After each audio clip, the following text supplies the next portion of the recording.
and prosperity of the nation. In other news, Vice President Kashim Shettima has reaffirmed Nigeria's commitment to addressing its growing nutrition challenges through a community-driven strategy aimed at transforming nutrition outcomes across the 774 local government areas across the country.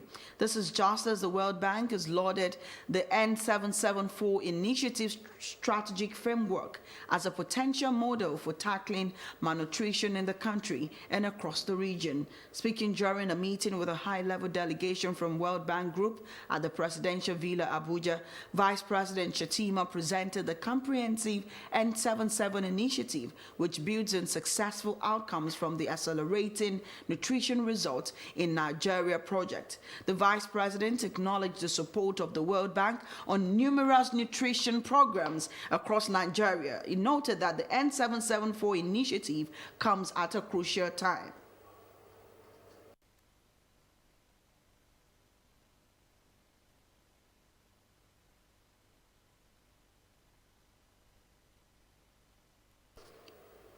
The World Bank delegation, including the country director, regional director for West and Central Africa, and the practice manager for Health Global Practice, expressed a strong commitment to the initiative's bottom-up approach to addressing nutrition challenges.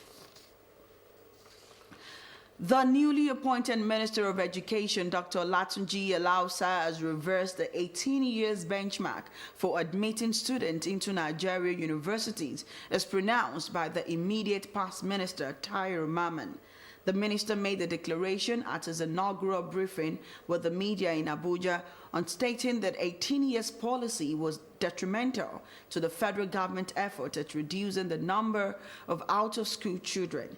He maintained that age limit for students into higher institutions stand at 16 years with expectation for gifted children who are disabled. Master, the Ministry of Education has done its diligent work. This came to FEC, the Federal Executive Council. I was part of FEC at that time, led by Chairman President Bola Ahmed Tinubu. The Ministry of Education gave full briefing on this, and we have FEC approval. So there will not be any reversal to the decisions that have been taken.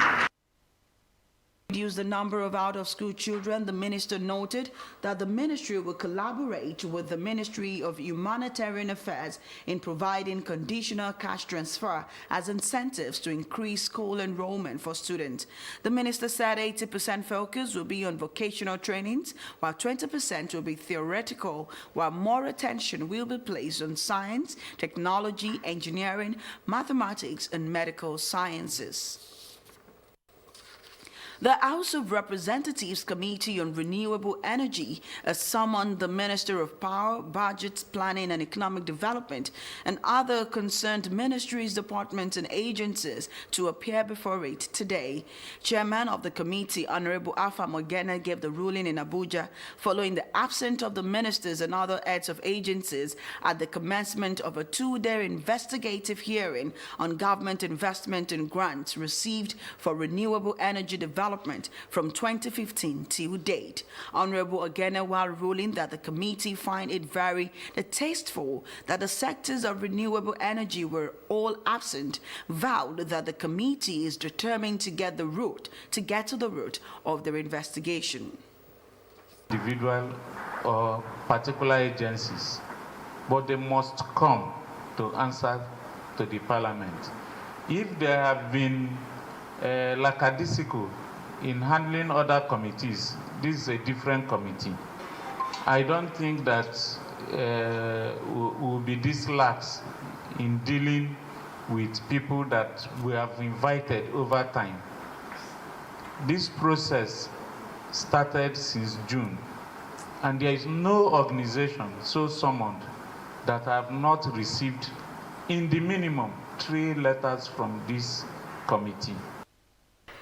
Earlier, Speaker of the House of Representatives Tajuddin Abbas, while declaring the hearing open, said it is not to winch hunt, but to identify the challenges and provide solutions to it.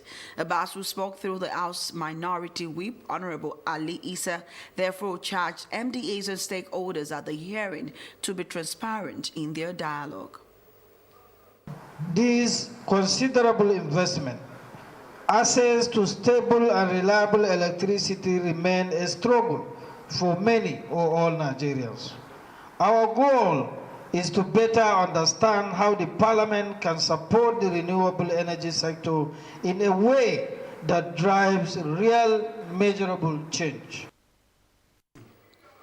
Recall that on the 6th of June 2024, the House resolved to probe investment in grants received for renewable energy development since 2015, following a motion raised by Honorable J.C.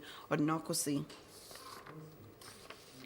President Bola Tinubu has announced the death of Lieutenant General Taoreed Abiodun Lagbaja, the Chief of Army Staff.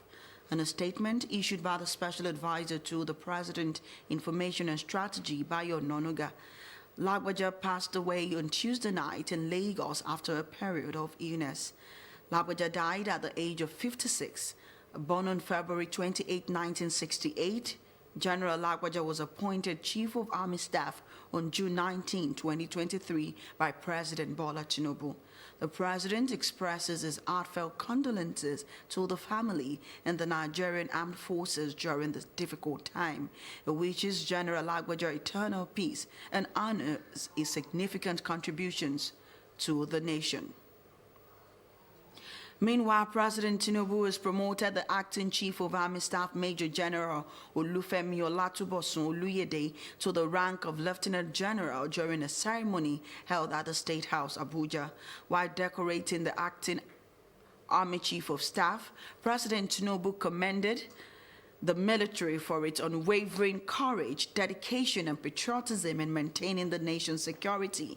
The president assured the military that the government would always listen to their advice and keep the country on the path of peace and prosperity. The president attributed the success recorded in tackling terrorism and banditry to the synergy in the armed forces and urged the service chiefs to sustain harmony in their relationship for the betterment of the country. General Oluyede expressed deep gratitude and acknowledged the solemnity of the occasion. He reiterated his commitment to upholding the vision of the Chief of Army Staff, General Taoreed Lagbaja, and to maintain peace across the country. In sport, Quadri Arena will face another formidable challenge as it takes on Germany Richardo Walther later today in the second round of the men's singles at the WTT Champions Frankfurt. Currently ranked number 2. For more news, connect with Lagos Television on these social media platforms.